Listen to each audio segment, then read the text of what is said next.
नमस्कार दोस्तों, ये जो आप देख रहे हैं ये है हमारी प्यारी सी बिल्ली स्वीटी। और इसने एक गजब सरप्राइज दिया है जो हम आपको आगे दिखा रहे हैं। जी हाँ, ये जो आप देख रहे हैं तो स्वीटी ने एक बहुत ही प्यारे से बेबी को जन्म दिया है। आप देख रहे हैं कि बेबी कितना क्यूट है। जी हाँ, और स्वीटी कितने प्यार से उसको जो है उसको सहला रही है।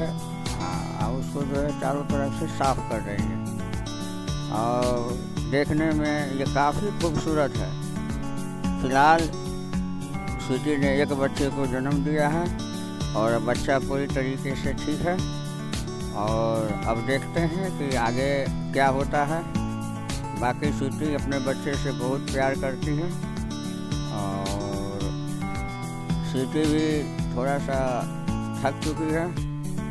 अभी थोड़ा सा दूध पीने के बाद अब जो है थोड़ा ठीक लग रही है और बच्चे जो है माँ का दूध पीने में लगे हुए हैं। आगे जैसा जो होगा वो जानकारी जरूर देंगे। और ये है उसका मतलब जो कहें ये है नीलू।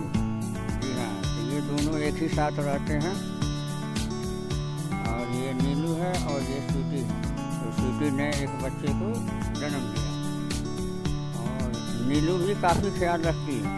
वो भी जो है बच्चे को जो है वो भी दुलार करती है, जबकि बच्चे को वो कोई डैमेज नहीं कर रही है। और ये आप देख रहे हैं दोनों को। जी हाँ, ये हमारी नीलू है और ये हमारी स्वीटी है।